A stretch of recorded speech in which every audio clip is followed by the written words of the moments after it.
Good morning. Hello. Hello. Wait. Wait. Morning. Speak. Are you here? So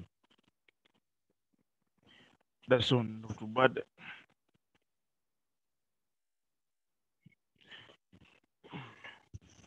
Sure. Come on.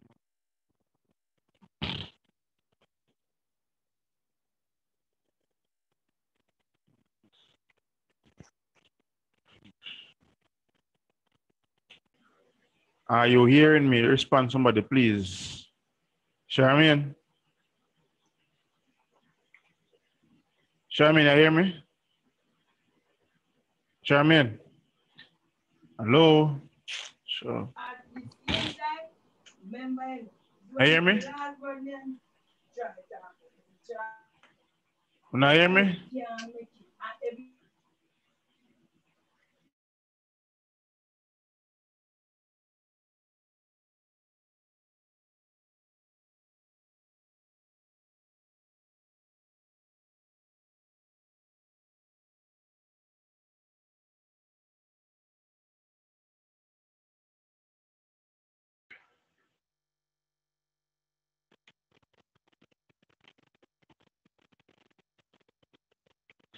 Morning. Again, gentle folks, are you hearing me?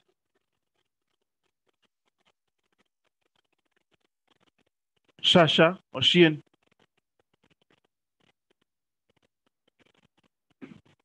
Sash or Shane? Anyways, let's begin.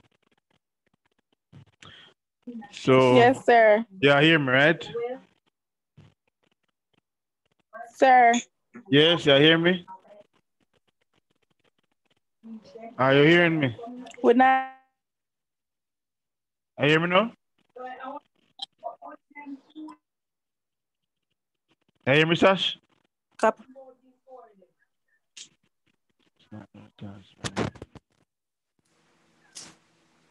You hear me?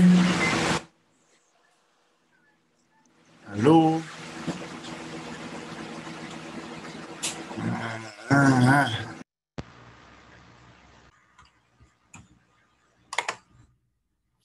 You hear me now?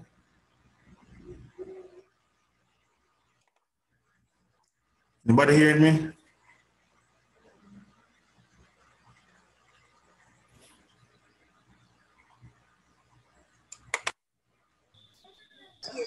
Yeah.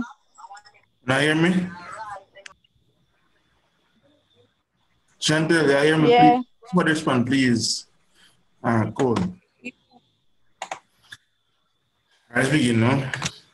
Yeah, man. I hear, sir. Cool. Now we're gonna continue to look at unit 2. We'll look now at foreign exchange market. You got the course outlines, right? You saw the course outline, right? Yes. Banner response. Yes, sir. Okay, cool. All right. Foreign exchange markets now. Forex, FX or currency market. The foreign exchange market is the market in which participants are able to buy, sell, exchange, and speculate on currencies. But again, foreign exchange market. The other name for foreign exchange market is Forex, FX, or currency market. Now, this market is the market in which participants are able to buy, sell, exchange, and speculate on currencies. All right. Foreign exchange markets are made up of banks, commercial companies, central banks, investment management firms, hedge funds, and retail forex brokers and investors. But again, foreign exchange markets are made up of banks, commercial companies, central banks, investment management firms, hedge funds, and retail forex brokers and investors.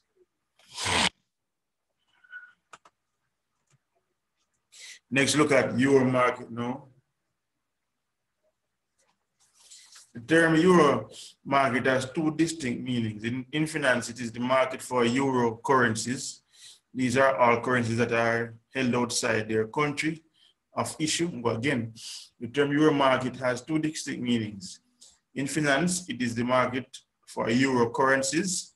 These are all currencies that are held outside their country of issue.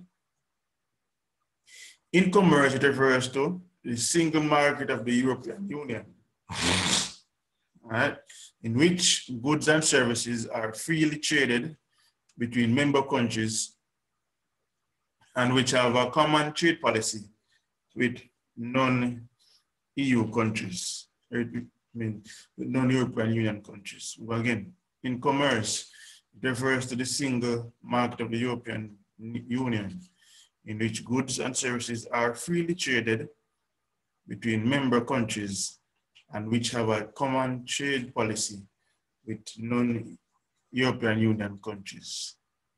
All right. We're going to look at financial instruments now.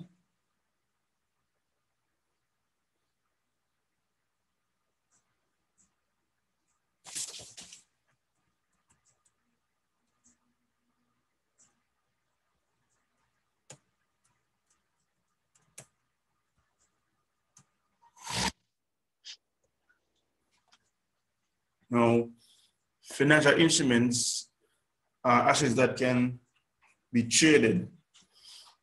They can also be seen as packages of capital that may be traded. All right. Well, again, financial instruments are assets that can be traded. They can also be seen as packages of capital that may be traded. Most types of financial instruments provide an efficient flow and transfer of capital all throughout the world's investors.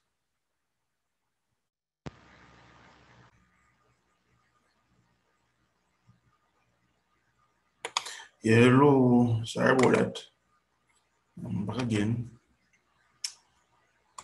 Yeah, as I was saying a while ago, that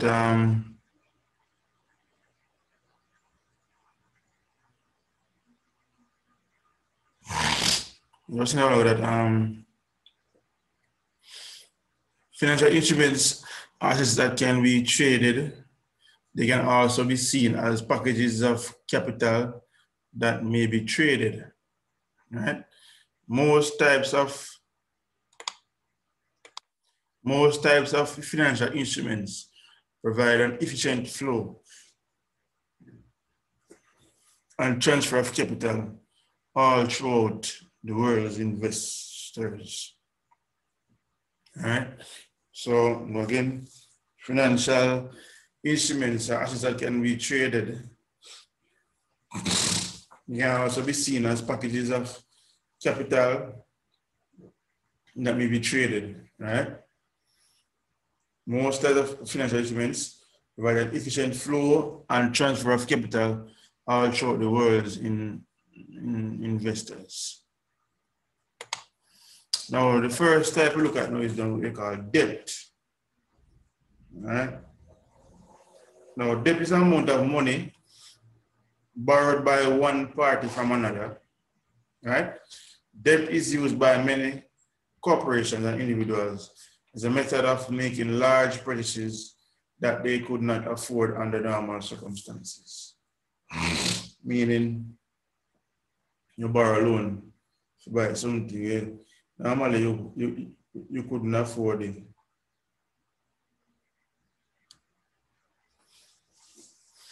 A debt arrangement gives the borrowing party permission to borrow money under the condition that it is to be paid back at a later date.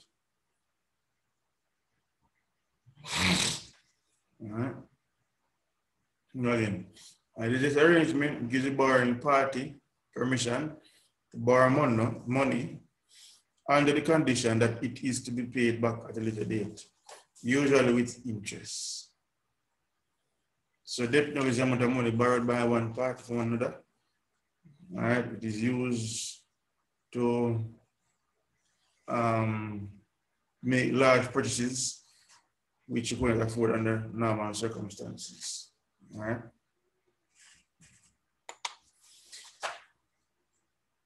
We'll look at types. So one type of debt. So we look at types of debt now. In addition to loans and credit card debt, companies that need to borrow funds have other debt options. All right. Bonds and commercial paper are common types of corporate debt that are not available to the individuals. All right.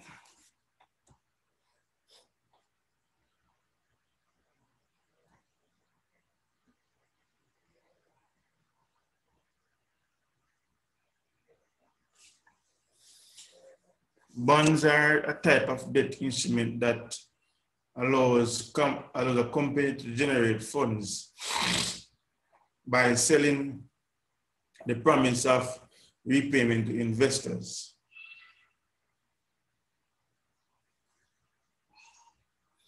Both individuals and institutional investment firms can purchase bonds, which typically carry a set interest or coupon rate. All right, we go again. In addition to loans and credit card debt, companies that need to borrow funds have other debt options. Bonds and commercial paper are common types of corporate debt that are not available to individuals. Right? Good. So bonds are a type of debt instrument that allows a company to generate funds by selling the promise of repayment to investors. Both individuals and institutional investment firms can purchase bonds, which typically carry asset interest or coupon rate. Let's look at commercial paper. Commercial paper now is simply short-term corporate debt with a maturity of 270 days or less. All right. Commercial paper is simply short-term corporate debt with a maturity of 270 days or less. T-bill, otherwise called treasury bill. So bonds, remember bonds, common and bonds and commercial paper. So bonds are the instrument that allows a company to generate funds by selling the promise of repayment to investors. Commercial paper now is commercial paper is simply short-term corporate debt with a maturity of 270 days or less. Look at T-bill now. A treasury bill is a short-term debt obligation backed by the Treasury Department of the US government with a maturity of less than 1 year, sold in denominations of $1,000 up to a maximum purchase of 5 million, meaning not 1 to 0 here, up to a maximum of purchase of 5 million on non-competitive bids. T-bills have various maturities and are issued at a discount from par. All right. So I said before that commercial paper is the short-term corporate debt with a maturity of 270. So Treasury bill now is a short-term debt obligation backed by the Treasury Department of the US government with a maturity of what? Less than 1 year. All right. The pricing of T-bills is unique among government debt issues. Rather than providing interest payments as treasury bonds or notes do, T-bills are sold at a discount and the entire return is realized upon maturity. All right. Well, again, the pricing of T-bills is unique among government debt issues. Rather than providing interest payments as treasury bonds or notes do, treasury bills are sold at a discount and the entire return is realized upon maturity. Note that carefully, please, this section. The interest rate earned on treasury bills is equal to the difference between the purchase price and the maturity value divided by the maturity value. All right. So the interest rate on treasury bills is what? Equal to purchase price minus maturity value, and they divide it by what? Maturity value. Good.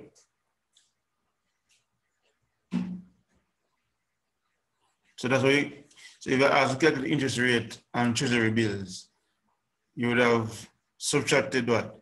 The maturity value from the purchase price and then divided whatever figure you get by the maturity value. All right. Just in case you ask a question like that in the exam or in your exams that you're supposed that you'll be doing. Good. Just in case. Next, look at next type of debt now is debentures. All right. So we look at different. We look at bonds already. We look at commercial paper. We look at treasury bills. Now look at the next type of it is debentures. A debenture is a type of debt instrument that is not secured by physical assets or collateral. Go again. A debenture is a type of debt instrument that is not secured by physical assets or collateral. Debentures are backed only by the general creditworthiness and reputation of the issuer. Again, a debenture is a type of debt instrument that is not secured by physical assets or collateral. Good. Debentures are backed only by what? The general creditworthiness and reputation of the issuer.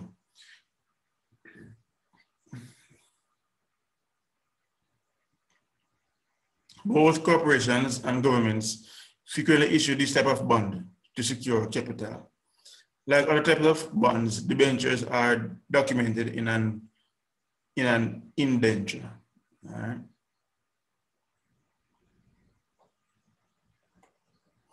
Debentures have no collateral. Bond buyers generally purchase debentures based on the belief that the bond issuer is unlikely to default on the repayment. So, as I was saying a while ago, that that debenture is are based on the creditworthiness and reputation of the person who is issuing the debenture. Right? Good. Just in that case now, bond buyers generally purchase debentures based on what? Believe that the bond issuer is unlikely to default on the repayment. All right? Good. An example of a government debenture would be any government issued treasury bond or treasury bill.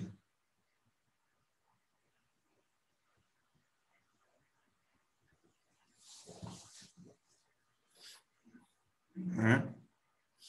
T-bonds and T-bills are generally considered risk-free because governments, at worst, can print more money or raise taxes to pay these types of debts. All right. So T-bonds and T-bills.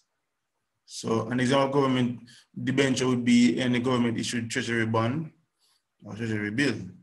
And so that T-bond and T-bills are generally considered risk-free because governments at worst can print more or raise taxes to pay these types of debts. All right. You're sharing them, by the way. Hello? Yes, you're sharing, not that. Anyways, I'm still asleep again.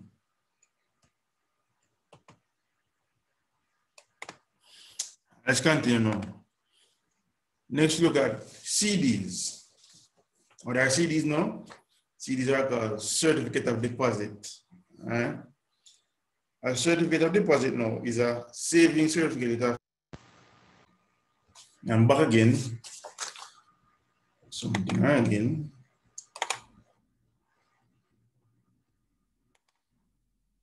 Yes.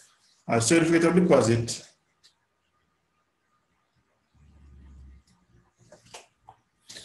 is a saving certificate with a fixed maturity date, specified fixed interest rate, and can be issued in any denomination aside from minimum investment requirements.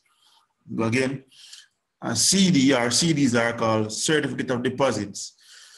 And a certificate of deposit is a savings certificate with a fixed maturity date, specified fixed interest rate, and can be issued in any denomination aside from minimum investment requirements. Right? A CD restricts access to the funds until the maturity date of the investment. Right? Good. So when you create a fixed deposit account, you get a certificate of deposit. All right. Good. So that's CD, it's a savings certificate with a fixed maturity date, specified.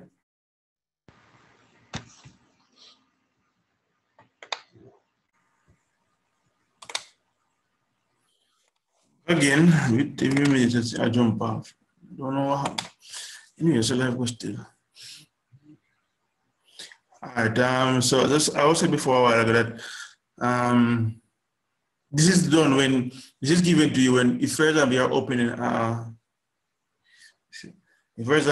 opening a fixed deposit account, you're given a certificate of deposit. All right. And the certificate of deposit restricts access to the funds until the maturity date of the investment. All right.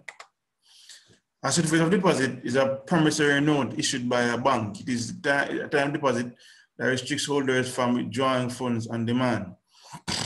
A CD is typically issued electronically and may automatically be renewed upon maturity of the original certificate of deposit. When the CD matures, the entire amount of principal as well as interest earned is available for withdrawal. Right? We'll look at equity now. So finish with debt now, good. A different types of debt we looked at a while ago. Equity now. In finance, you can think of equity as one's degree of ownership in any asset, after subtracting all debts associated with that asset, right? For example, a car or house with no outstanding debt is entirely the owner's equity because he or she can readily sell the item for cash and pocket the resulting proceeds, right? Stocks are equity.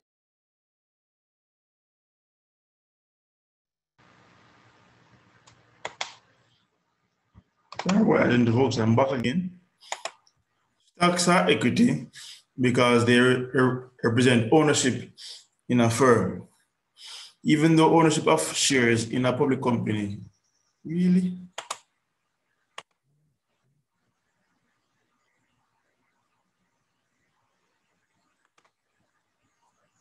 I understand this.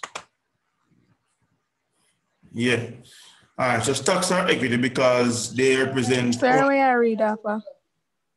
It's not, you're not seeing it now? Seeing the screen? Equity in there. I'm back now. I'm back. All right, I'm back now. Equity in there with the example, the car, for example, a car or house. You see it now? Yes. All right, I'm back. I didn't give you trouble, so that's why. Sorry about it. All right. Stocks are equity because they represent ownership. So, for example, a car house with no standing debt is entirely owner's equity because he or she can readily sell the item for cash and pocket the resulting proceeds. Stocks are equity because they represent ownership in a firm. even though ownership of shares in a public company rarely come with accompanying liabilities. Right? Again, stocks are equity because they represent ownership in a firm, even though ownership of shares in a public company rarely come with accompanying liabilities. Right?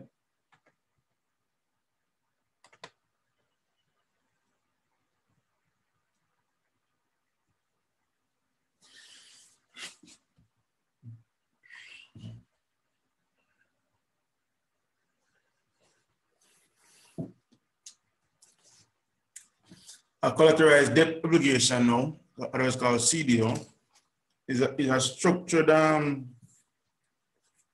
financial product that pulls together cash flows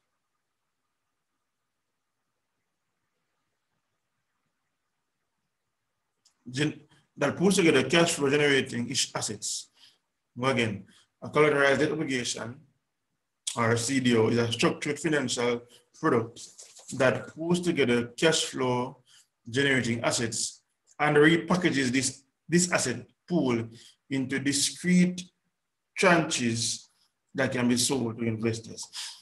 A collateralized debt obligation is named for the pooled assets such as mortgages, bonds, and loans that are essentially debt obligations that serve as collateral for the CDO. Right? We'll look at futures and forwards now. Both forward and futures contracts allow investors to buy or sell an asset at a specific time and price, but they have subtle differences, right? Good. So both forward and futures contracts allow investors to buy or sell an asset at a specific time and price, but they have subtle differences. Right? Futures contracts are traded on exchanges, right? Making them standardized contracts.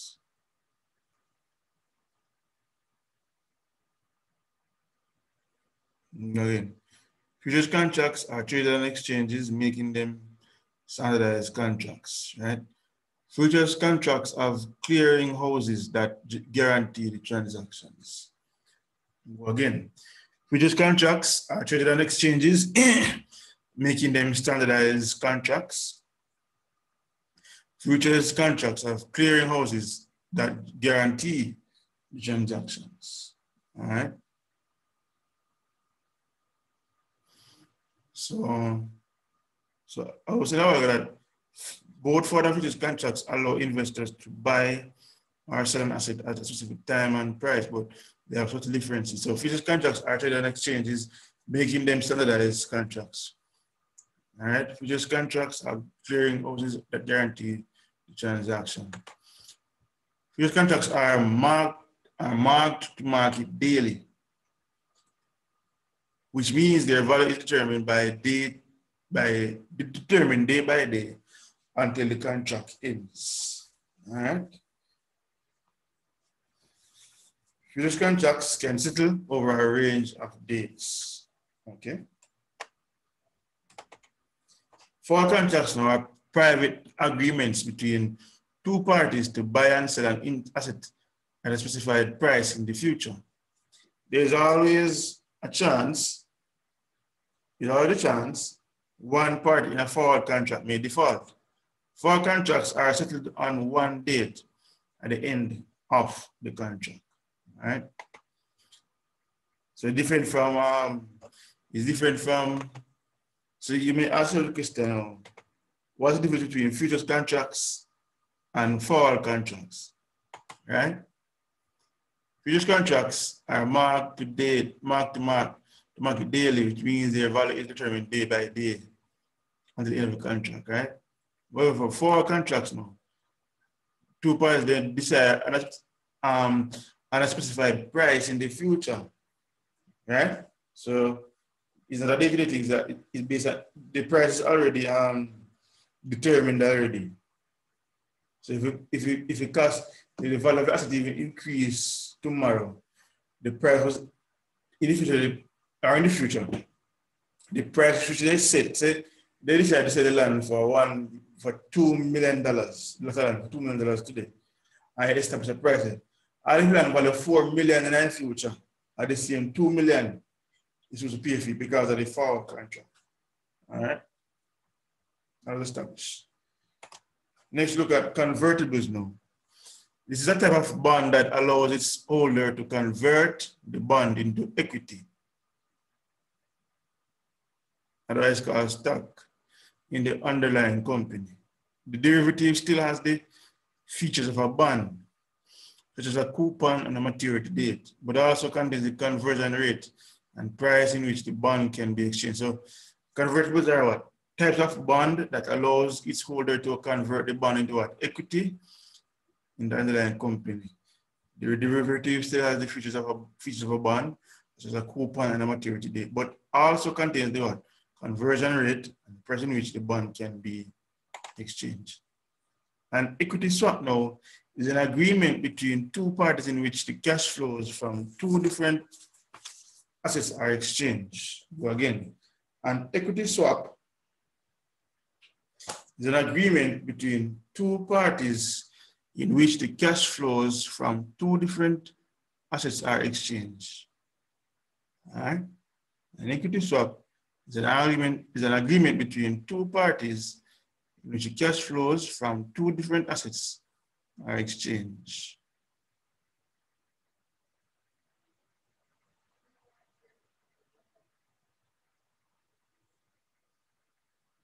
An equity swap is an agreement between two parties in which the cash flows from two different assets are exchanged. One of the cash flows comes from an equity index, right?